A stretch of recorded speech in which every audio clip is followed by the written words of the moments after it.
respire. Donner la vie est le plus beau cadeau qui soit. Voir grandir son enfant, le voir s'épanouir est pour les parents une source de grande satisfaction.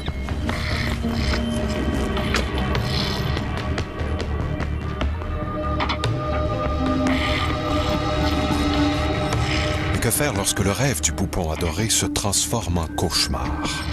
Que faire lorsque le mal semble avoir pris possession de l'enfant?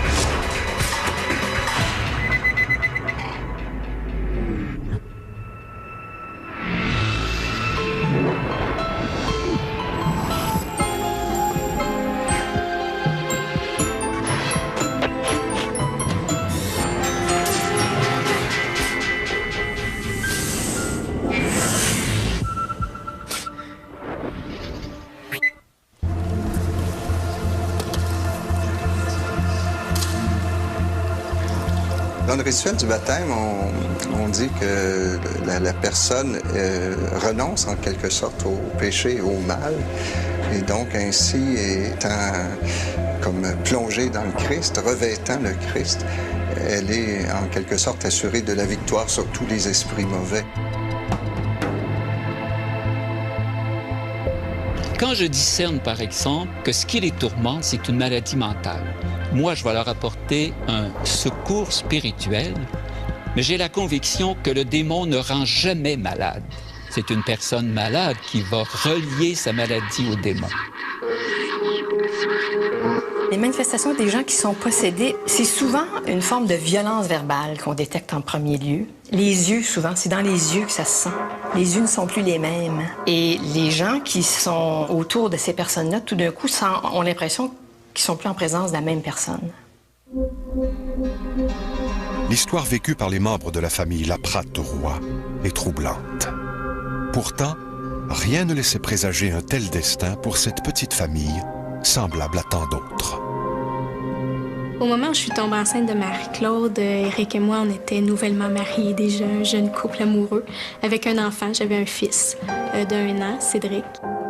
L'accouchement de Marie-Claude a été difficile parce que ça a été long, ça a été douloureux. Les médecins ont été obligés de la sortir in extremis. Et là, Marie-Claude respirait pas bien, elle avait des sécrétions, le nez obstrué, donc ils ont été obligés de dégager les voies respiratoires. Dès les premières heures de vie de Marie-Claude, Annick ressent une impression étrange. En présence de sa fille, Annick se sent soudainement tenaillée par une angoisse, une peur qu'elle n'arrive pas à s'expliquer. J'étais seule avec elle, puis un beau moment intime avec son bébé. Puis à un moment donné, je l'ai sentie se réveiller, donc elle commençait à se bouger. Puis elle avait encore les yeux fermés, mais là, je me suis mis à avoir peur. Et je sais pas pourquoi. J'avais le cœur qui battait rapidement. Et là, je me disais, mais voyons. Puis là, elle a ouvert les yeux, et quand elle a ouvert les yeux, c'est un regard froid et dur, une pupille très, très, très dilatée. Et ça m'a fait peur, ça m'a saisi. C'est vraiment pas le regard d'un bébé naissant qu'on s'attend de voir. Puis dans la nuit, elle m'a appelé. Puis elle venait de demander qu'on y retire Marie-Claude parce qu'elle a dit qu'elle n'avait pas aimé ce qu'elle avait vécu avec elle. Elle avait l'impression qu'il y avait quelque chose avec Marie-Claude. Puis elle avait eu peur. Et là, j'ai tenté de me raisonner en disant, ben voyons, ça n'a pas de sens, c'est un bébé naissant. Là. Fait que je me suis mis à chanter, à la cajoler, mais mon cœur battait de plus en plus vite et là, je suis devenue inconfortable. Donc, j'ai appelé l'infirmière pour qu'elle vienne chercher Marie-Claude pour le temps que je me ressaisisse un peu. Au départ, avec Marie-Claude, elle était beaucoup malade. Bon, il y avait souvent à pleurer beaucoup, puis elle dormait pas bien. Puis elle nous pétait des crises assez hors de l'ordinaire, que je dirais. Le problème avec ça, c'est que ça pouvait être spontané. C'est là où moi, ça venait me chercher. Je dis, ben pourquoi, là, ça allait bien, là, quelques minutes, puis là, tout d'un coup, elle passait comme à une autre personne. Il existe des phénomènes qu'on appelle les cas de possession, où des entités, ou enfin des âmes, cohabitent de façon très intense avec une personne humaine. Et ces phénomènes-là se produisent pour toutes sortes de raisons. Le premier étant un très grand déséquilibre énergétique, souvent aussi psychologique, jusqu'à un certain point chez la personne qui est possédée, si on peut utiliser ce terme-là.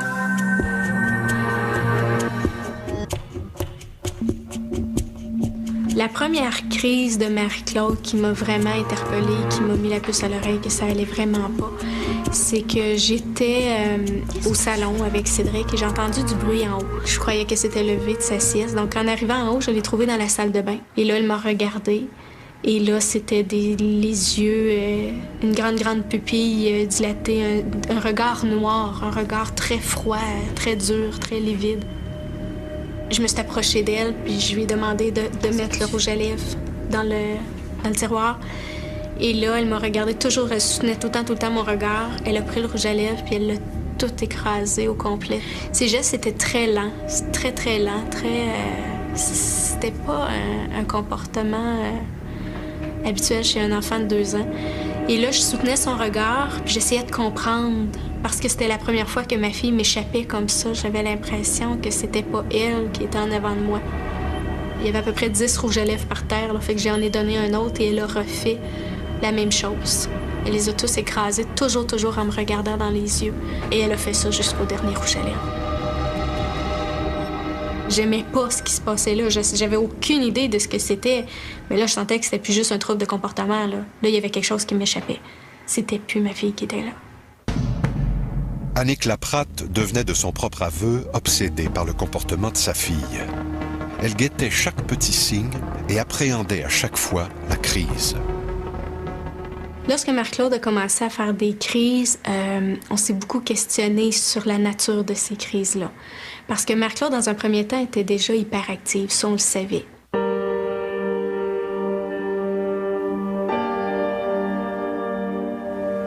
Ce qui arrivait à un moment donné, sans qu'on s'en attende, subitement comme ça, elle changeait de comportement, radicalement. Donc, ce qui se passait, c'est que Marie-Claude devenait de plus en plus hyperactive, sa voix devenait de plus en plus aiguë. Et là, elle pouvait commencer à être dans une colère là, vraiment incroyable.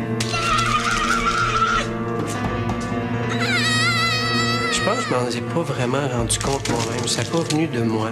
C'est surtout Annick qui me faisait réfléchir à tout ça, puis voir, regarde, il s'est passé telle chose. Puis moi, j'étais plutôt du genre à essayer de dire, ben non, voyons, ça va se replacer, elle est tout petite, en vieillissant, ça va s'améliorer, ces crises vont s'en aller. J'essayais plutôt tout d'atténuer ça, puis de pas vraiment voir. Ce qui m'inquiétait là-dedans, c'est le fait que lorsque la crise était terminée et qu'elle revenait à elle, Marie-Claude n'avait aucun souvenir de ce qu'elle avait fait. Donc, je soupçonnais un problème psychiatrique ou quelque chose de plus profond, de plus sérieux. Il y a des phénomènes qu'on dit psychotiques parce que ce n'est pas réel, comme des hallucinations qui surviennent chez n'importe qui. Chez les enfants, il faut toujours être très prudent avant de parler de maladie mentale et de psychose. Parce que les enfants ont vraiment une imagination et ça les amène à se créer des mondes parfois très fantaisistes. La différence, c'est quand ils sont capables de revenir dans la réalité. Et dire ça, c'est mon compte, puis par ailleurs, il y a la réalité. C'est les enfants qui restaient trop souvent dans un monde imaginaire qui les éloigne de la réalité, là, ça penche plus vers la maladie à ce moment-là. Chaque expérience, qu'elle soit visible ou invisible, peu importe, elle devient une représentation pour la personne qui la vit. Alors, chaque expérience est reçue selon son vécu, est reçue selon son expérience, selon sa mentalité, son éducation, sa culture. Il y en a bien des choses là-dedans. Alors, si c'est reçu dans un récipient déjà perturbé mentalement, je suis pas sûr que ça donne des beaux résultats. Dès son plus jeune âge, Marie-Claude adopte un comportement étrange. Elle dort très mal et déambule dans la maison, alors que tout le monde est couché, en marmonnant des paroles incompréhensibles. Et lorsqu'elle arrive à s'endormir, Marie-Claude se réveille en plein milieu de la nuit en hurlant à plein poumon. Marie-Claude était différente, en ce sens qu'on voyait que son humeur changeait trop rapidement. À un moment donné, je dis à mon épouse, je dis peut-être qu'il serait mieux de consulter parce qu'il y a quelque chose qui ne va pas, là. Parce que tu peux pas changer de caractère en 2-3 secondes. Là. Fait que Marie-Claude, c'est ce qu'on s'était aperçu à ce moment-là. Les gens qui sont possédés ont la plupart du temps conscience qu'ils sont possédés. Donc c'est très désagréable et c'est très inconfortable et très difficile à vivre pour ces personnes-là. Et surtout, quand les phénomènes se produisent assez fréquemment, en moins de 2, une parole, un geste peut faire en sorte qu'il y a un revirement de situation et où l'âme qui possède prend la place de l'autre. Et tout d'un coup, a sa propre personnalité et change la donne et l'interaction avec l'environnement et l'entourage. Tu l'as eu, bravo, c'est beau!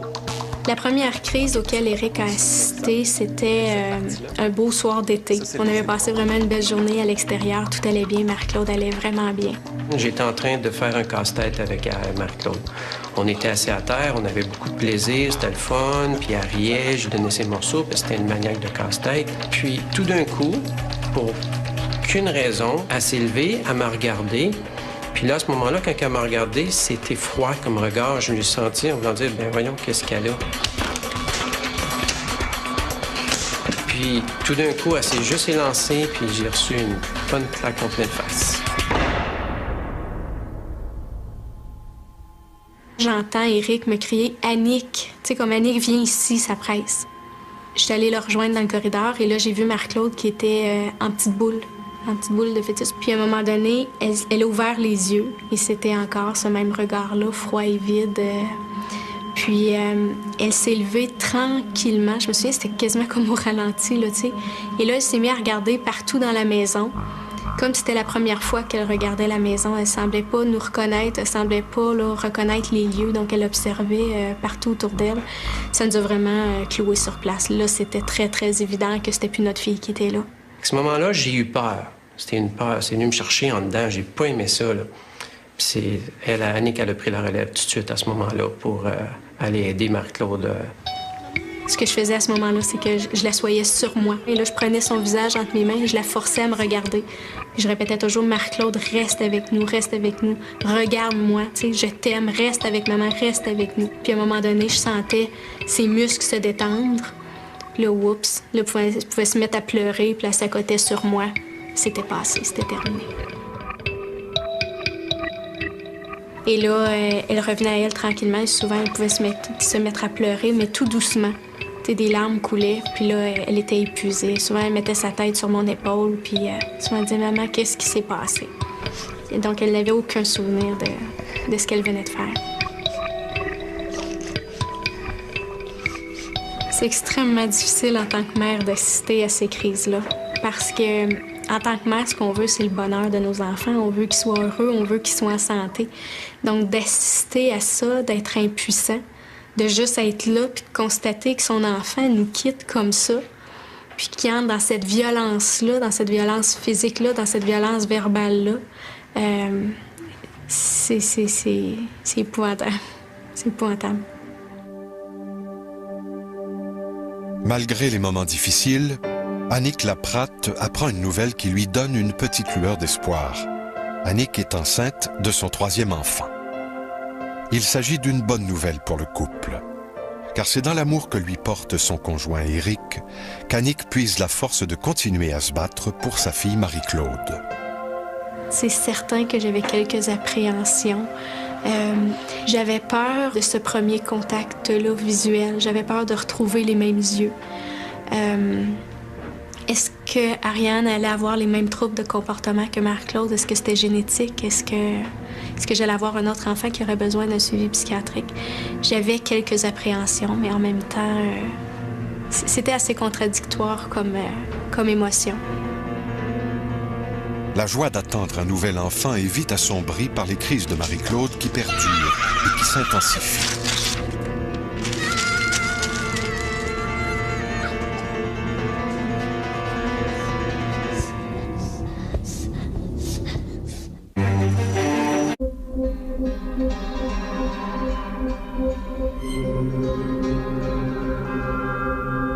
Le comportement inhabituel de Marie-Claude suscite des commentaires blessants de la part de certaines personnes.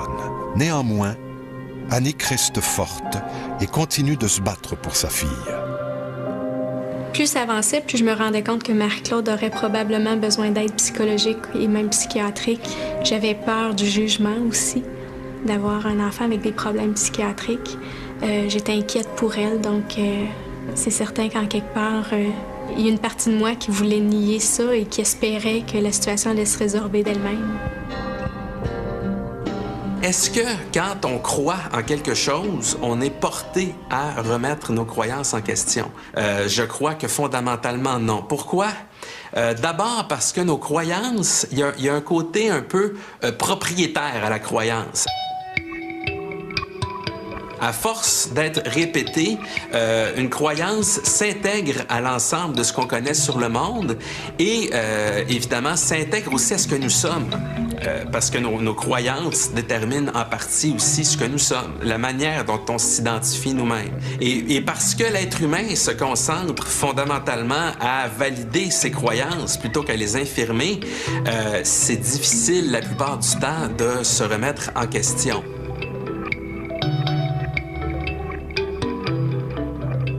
Ça fait 20 ans que je rencontre des gens en tant que médium. Et il y a beaucoup de gens qui vivent des phénomènes qui ne peuvent pas s'expliquer. Donc, ce qui fait qu'ils n'osent pas en parler. C'est de l'invisible qui t'arrive à un niveau perceptible. Qu'est-ce que je fais avec ça? Alors, on se garoche vers les médiums. Et puis ça, il faut les choisir des fois. Moi, si on regarde la question de la possession, souvent les gens vont se poser la question, est-ce que c'est possible que les enfants vivent des phénomènes de possession? Moi, mon réflexe, c'est plutôt de voir le contexte qui pourrait mener un enfant à se penser possédé. C'est-à-dire que la possession n'arrive pas dans un milieu où on n'est pas préparé à être possédé. C'est-à-dire qu'il y a souvent une croyance derrière. Souvent, on va voir peut-être même les parents qui vont participer. Donc, lorsqu'on parle de la possession des enfants, pour moi, il y a une dynamique derrière, qui va être une dynamique familiale, une dynamique sociale, qui va créer cette certitude qu'on est en face d'une possession. Suite aux terribles crises de Marie-Claude, Annick découvre par hasard un article de magazine où il est question de troubles de comportement qui pourraient être liés à l'âme. La dame en question expliquait dans cet article-là qu'elle pouvait entrer en contact avec les âmes pour aider les personnes qui éprouvaient des problèmes de comportement ou des situations difficiles dans leur vie. Donc, avec ce qu'on venait de vivre, tout de suite, cet article-là m'a interpellée parce que moi, tout ce que je voyais, c'était difficultés, problèmes de comportement, tout ça. Et je me suis dit, on a peut-être une piste. C'est autour de ce temps-là qu'elle commençait à me dire, peux-tu croire qu'il y aurait des entités qui prennent Marie-Claude? Qu'une entité prend le corps de ton enfant, tu veux même pas y penser. Là. Tu dis, bien voyons donc, là. Ça se peut pas. Je trouve effectivement que les gens croient un peu trop rapidement, étant donné le vaste étalage sur Internet, dans tous les médias, sur le sujet. Par contre, moi, ce que je préfère, c'est les gens qui ont un bon sens critique et puis qui doutent, finalement. C'est ma clientèle préférée. J'adore ça parce qu'on peut aller plus loin, on peut sentir les choses, on peut approfondir, se questionner, faire des fouilles, j'aime ça. Ça, c'est important, selon moi, d'avoir un sens critique dans ce domaine-là, parce qu'il y a des charlatans. Et puis, comment le savoir si c'est des charlatans? À un moment donné, on est venu à Montréal rencontrer une personne qui était libérateur énergétiquement, était capable de rentrer en contact avec les entités qui pouvaient prendre le corps d'une personne. Il pouvait nous aider. Il a expliqué qu'il y avait 2 personnes qui prenaient son corps. Mais là, on lui demandait, bon, on fait quoi? Puis il a dit, je peux vous aider, mais il nous chargeait, je pense, autour de ça, 4 000 $ qu'il voulait nous charger pour ça. Que moi, qui pas très, à ce moment-là, pas très spirituel et pas encore assez ouvert à ça pour dire, je vais mettre 4 000 $ dans les mains de quelqu'un puis qui va faire disparaître ça comme ça. Pas trop sûr. J'aimais pas trop ça. Pendant qu'il grandit, l'enfant traverse différentes étapes de son développement et subit des poussées de croissance qui influencent son humeur, son imaginaire. Et ceci n'en fait pas un enfant possédé pour autant. Est-ce que la grossesse d'Annick ne cachait pas, au fond, une sensibilité à fleur de peau? Une sensibilité qu'elle avait tendance à projeter sur Marie-Claude et qui entraînait le comportement négatif de la petite fille. Lorsqu'on regarde la question de la possession des enfants, on s'aperçoit qu'il y a plein de facteurs qui pourraient influencer l'émergence d'un phénomène comme celui-là. Par exemple, plus on est jeune, plus on est près aussi d'une phase où, par exemple, les enfants vont avoir un ami imaginaire. Il y a des croyances aussi qui pourraient amener à penser que ce que voit l'enfant est un démon ou un esprit. Là, il faut faire attention parce que on va influencer, donc on va déjà projeter sur l'enfant des valeurs qu'il va bien sûr véhiculer et peut-être même lui-même projeter à l'intérieur de ce phénomène-là, qui est un phénomène qui va l'aider à structurer son identité, mais qui va être influencé par un contexte, cette fois-ci religieux. Comment décrire les gens qui viennent et demandent à l'Église de procéder à un exorcisme? Eh bien, je dirais que le premier trait, c'est sans doute des personnes très malheureuses. Des personnes qui ont peut-être essayé toutes sortes de choses pour se libérer de ce qu'elles ressentent comme une possession d'esprits mauvais, d'esprits maléfiques. Des personnes qui sont certainement désorientées à certains égards. Donc des personnes qui souffrent beaucoup et qui cherchent à s'en sortir.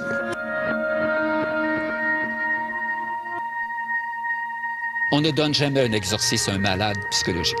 Mais s'il se présentait une situation où tous les éléments m'amènent à discerner qu'il y a une véritable possession, c'est sûr que je demanderais à l'évêque une permission de l'exorciser ou de trouver quelqu'un qui pourrait pratiquer l'exorcisme. Les autorités ecclésiastiques reconnaissent l'existence de cas de possession. Elles dispensent même une formation qui permet à certains membres de l'Église d'offrir soutien et réconfort à ceux qui en ont besoin. Moi, ici, à Québec, depuis 7-8 ans, je reçois à peu près toutes les personnes qui ont fait des demandes et ça va à peu près une 40aine par année. Ça prend toujours une permission de l'évêque du lieu et une permission pour chaque situation précise quand il s'agit d'un exorcisme véritable. Mais c'est rare, hein? Parce que les personnes qui auraient besoin d'exorcisme, on ne les voit pas.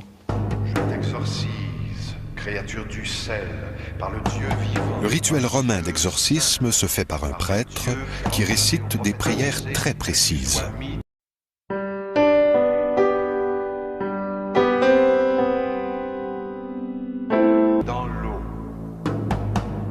Les personnes se croient possédées. Et c'est pour ça qu'ils demandent l'exorcisme.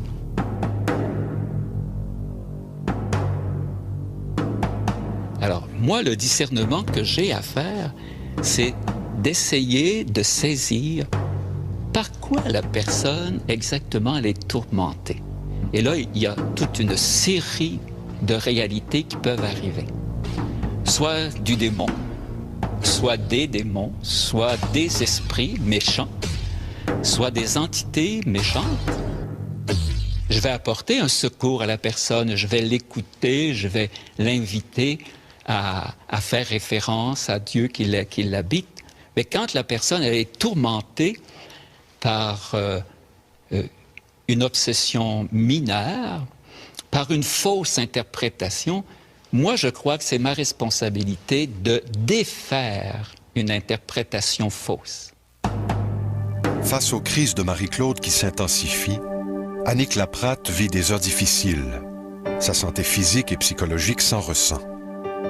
Épuisée, au bout du rouleau, Annick n'a finalement que très peu de ressources pour l'aider à traverser ces épreuves. Marie-Claude a fait une crise à un moment donné qui était une crise différente des autres. J'étais en bas, à la cuisine, et là, j'entends une espèce de fouillis en haut. Et quand j'ai ouvert la chambre était dans un fouillis total. Et là, Marie-Claude me regarde, et elle était très calme, et c'était elle-même. Elle n'avait pas changé de personnalité, puis elle me dit « Maman, c'est pas moi. » Puis elle me dit « C'est Axime. » Puis là, je dis « Axime? C'est qui Axime? » Puis là, elle me pointe vers le garde-robe, et elle me dit « C'est lui. » Évidemment, moi, je vois personne. Elle dit « C'est mon ami. » Elle me dit « Mais il est pas gentil. » Elle dit « Pas gentil, Axime. » Elle dit « Lui, il est pas gentil, mais son ami est gentil. » Bon, il y en a 2 en plus. Pour moi, ça a été un moment de joie. Parce que pour la première fois, Marc-Claude voyait soit des amis imaginaires. À l'époque, je pensais que c'était des amis imaginaires ou peut-être des âmes errantes, mais au moins, il n'avait pas pris son corps. Il n'avait pas atteint sa personnalité. Qui est ce mystérieux Axime? Une entité venue tourmenter Marie-Claude? Ou plus simplement, un ami imaginaire? La réponse à cette question, Annick l'obtiendra lors d'un événement encore plus troublant. Puis un après-midi, Marc-Claude dessinait au salon, puis elle jasait avec quelqu'un. Donc, je suis allée m'asseoir à côté d'elle. Puis là, et je lui ai demandé avec qui elle parlait. Je me demandais avec qui elle discutait. Et là, elle me dit « en papa Ilio ». Et mon grand-père s'appelle, on l'appelait affectueusement le grand-papa Silvio. Et mon grand-père est décédé plusieurs années avant la naissance de Marc-Claude. Puis on n'avait pas comme tel de photos de lui dans la maison, là, à part dans les albums, là, mais c'était pas... donc elle pouvait pas connaître mon grand-père. Donc pour nous, ça a été un moment magique parce que pour nous, c'était la preuve que Marc-Claude avait la capacité de voir les âmes. Et pour nous, ça a été... pour la première fois, je lui ai pas dit de les faire partir. Je laissais tourner à la maison avec quelques appréhensions parce que je savais que j'avais des choses à régler avec Marc-Claude. Le retour à la maison ne se passe pas comme l'avait espéré Annick. Bien au contraire. Annick doit affronter une nouvelle crise de Marie-Claude. Cédric et Marc-Claude jouaient ensemble à la balle. J'avais Ariane qui était bébé naissant dans mes bras. Et à un moment donné, Marc-Claude s'est mis à rouler la balle de plus en plus vite et de plus en plus fort.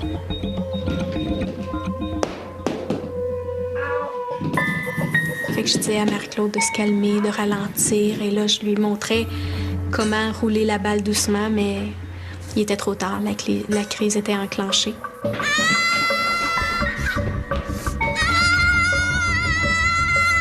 Cédric pleurait, Marie-Claude criait, Ariane pleurait évidemment à cause de ces cris-là, donc j'étais obligée de laisser Ariane par terre, puis de prendre Marc-Claude et maîtriser Marc-Claude pour pouvoir protéger mon fils et ramener Marc-Claude avec nous.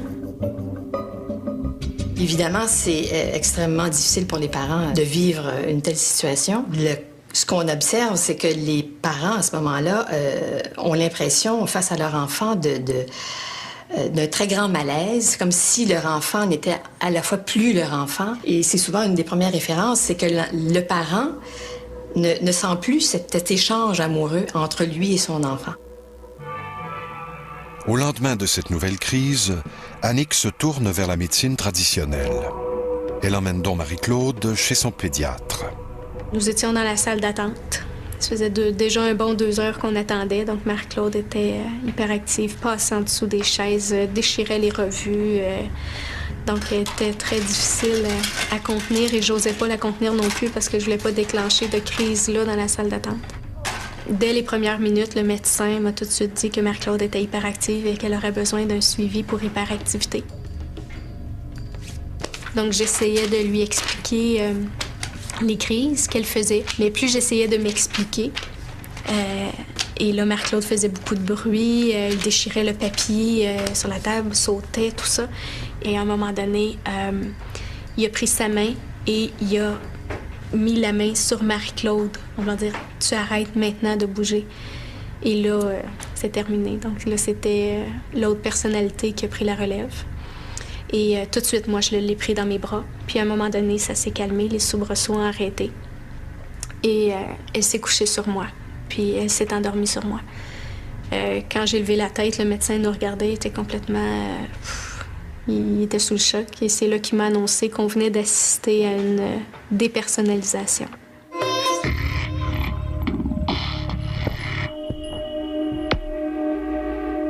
La dépersonnalisation, la dissociation, c'est un phénomène très rare. Ce en quoi ça consiste, c'est habituellement quelqu'un qui vit une circonstance très pénible et qui, trouvant ça tellement pénible, décide de se mettre ailleurs. La possession, il faut bien distinguer. La possession, ça fait appel à une conception mythologique que des gens qui peuvent être possédés par le diable, disons. Le type de personne qui va vivre un phénomène de possession ou d'expérience du paranormal, c'est un type qui va être particulièrement ouvert par une prédisposition peut-être d'intérêt ou d'éducation. Donc, il serait tout à fait plausible de voir qu'un esprit désincarné aille vers un enfant puisque celui-ci a déjà une réceptivité qui n'est pas biaisée par un conditionnement de non-acceptation. Et à partir de là, comme l'enfant a cette espèce d'émerveillement tout candide face à ce qu'il perçoit, il serait donc encore là dans la normalité la plus élémentaire que l'enfant et l'esprit désincarné puissent établir un lien. Dans le cas de possession, c'est vraiment comme une double présence à l'intérieur du corps physique. Il y a la personnalité de la personne qui habite le corps, l'âme. Alors, j'ai une âme, et si j'acceptais d'être possédée, il y aurait une autre âme qui viendrait comme s'installer dans mon corps. Et évidemment, l'âme habite aussi au-delà du corps, mais nous serions deux, comme des jumeaux, mais d'un point de vue énergétique. Chez les Laprade de Roy, la situation est loin de s'améliorer. Marie-Claude continue de faire des crises de plus en plus difficiles à vivre. Voyant sa santé se détériorer, Annick décide de consulter Marielle, son ostéopathe. C'est lors d'un traitement que Marielle confie à Annick que l'ostéopathie pourrait peut-être s'avérer bénéfique pour calmer les humeurs de Marie-Claude. Comme j'étais en attente pour l'hôpital psychiatrique, j'avais pas à choisir entre deux alternatives. Donc, plutôt que de ne rien faire, en attendant, je me suis dit, je ne perds rien d'essayer l'ostéopathie pour Marie-Claude, ce sera un plus. Lors de l'examen, Marielle, l'ostéopathe d'Annick, décèle chez Marie-Claude une torsion intra-osseuse au niveau de l'occiput. Marielle croit que cette anomalie peut être la cause des problèmes de comportement de Marie-Claude. Pour Annick, ce nouveau traitement constitue un nouvel espoir. L'ostéopathie est une pratique thérapeutique qui fait appel à la manipulation des os. Il s'agit également pour Annick Laprade d'un nouvel espoir pour guérir sa fille des crises incontrôlables qui l'affligent. Marie-Claude parlait mieux. Elle arrivait à se concentrer. Et les crises se sont espacées. Donc, on a réussi à avoir des beaux moments de qualité avec Marie-Claude. Tandis que Marie-Claude débute ses traitements d'ostéopathie, Annick et Éric reçoivent un coup de téléphone qu'ils n'attendaient plus. Un an plus tard, on a reçu l'appel de l'hôpital psychiatrique qui demandait à nous rencontrer. Ils nous ont donc dit que notre cas n'était pas urgent. Ils nous ont donné des numéros de téléphone en cas d'urgence au cas où une crise survenait.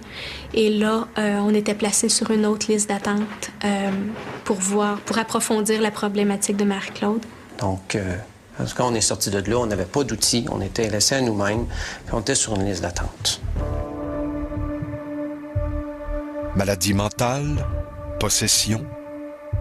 Difficile de déterminer la validité de tous les diagnostics qui ont été posés pour expliquer le comportement de la petite Marie-Claude. C'est à force de comportements agressifs que les parents en viennent soit à se tourner vers d'autres médecines, d'autres types de médecine, ostéopathie, naturopathie, homéopathie, enfin, pour tenter de trouver une solution à leurs problèmes. Toutes les tentatives d'Annick pour faire cesser les crises de sa fille ont échoué. Bien que les traitements d'ostéopathie aient permis une amélioration dans le comportement général de Marie-Claude, les crises persistent. Et bien qu'elles soient moins fréquentes, elles sont toujours plus intenses. La dernière crise de Marie-Claude a été la pire crise que j'ai pu voir. Je sors de la salle de bain et là, je vois Cédric qui court et est vraiment apeuré. Et je vois Marie-Claude le poursuivre en arrière. Et quand je la vois monter les marches, il est déjà trop tard. Marie-Claude, c'est plus elle-même. C'est les yeux froids, pleins de haine. Vraiment, c'est le regard le plus froid que j'ai pu voir de toute ma vie et de toutes les crises que j'avais vues chez Marie-Claude. Je me suis dit, là, j'avais pas le choix pour une question de sécurité pour tout le monde.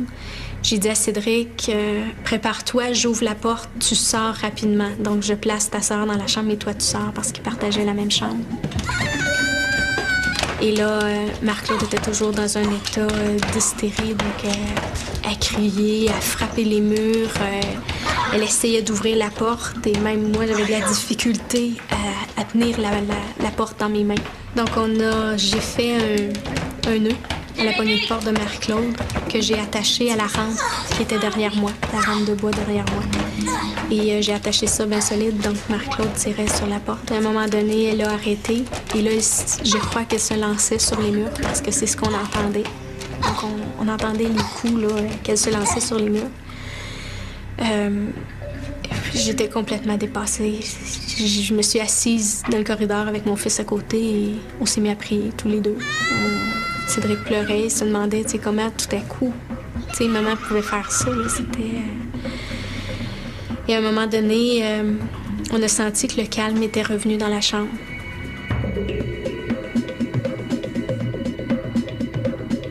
Et quand j'ai ouvert la porte, Marc-Claude ne dormait pas. Je m'attendais à ce qu'elle dorme, mais elle était assise. Et il y avait du sang par terre, il y avait du sang sur les murs. Elle s'est retournée, elle m'a regardée. Et c'était un regard absent.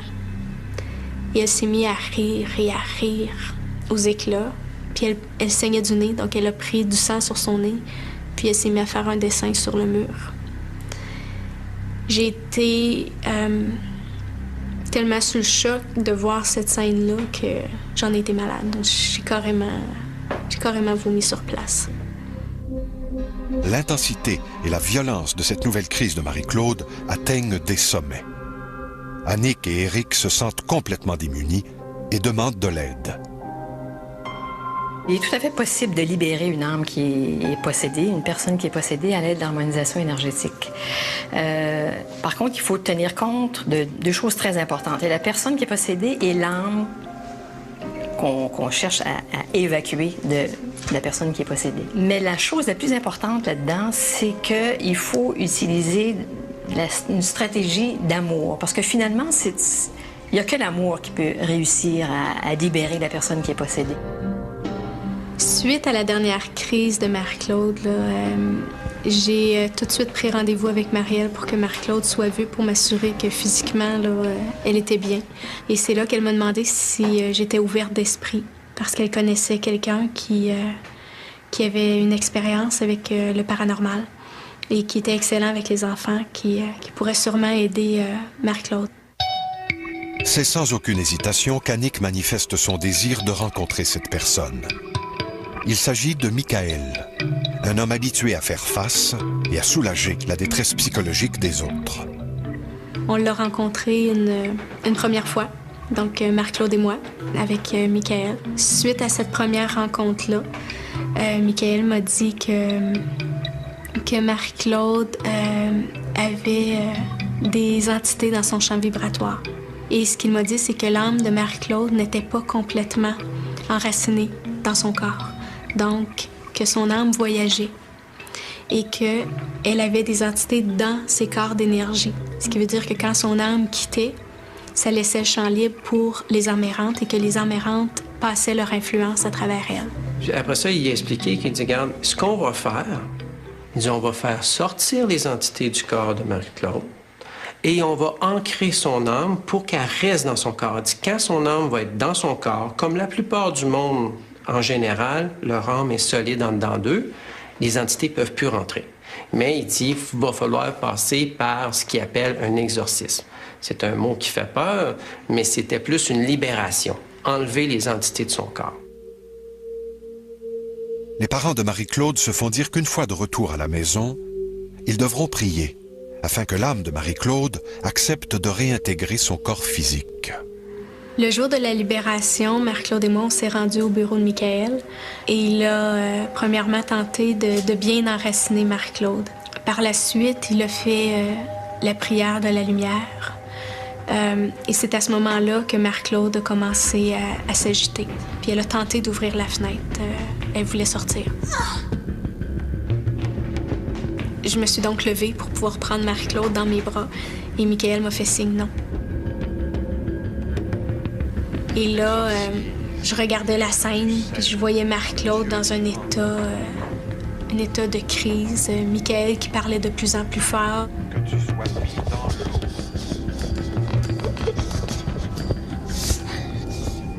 Je trouvais ça difficile de regarder ça. Ça ressemblait à une scène de film, et pour moi, c'était irréel. Pour moi, ça se pouvait pas. C'était difficile pour moi d'absorber tout ça.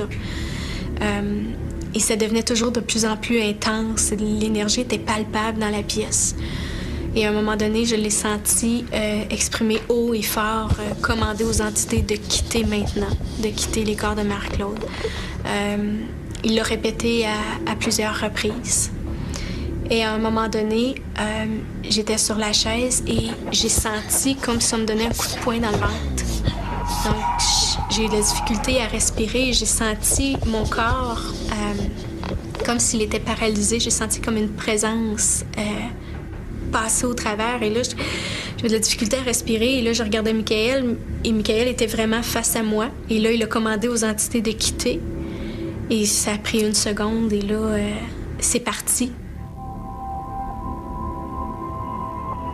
Quand j'ai ouvert les yeux, quand je suis revenue un petit peu à moi, j'ai vu Marie-Claude, elle était couchée sur la table de traitement. Michael était au-dessus d'elle, puis il faisait des mouvements avec ses mains.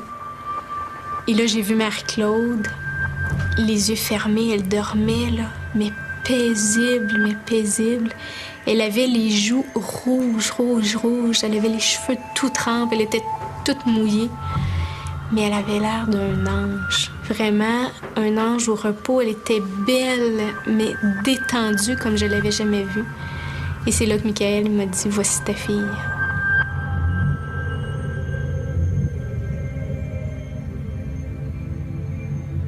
Et j'ai ramené Marie-Claude à la maison et puis elle a dormi 48 heures.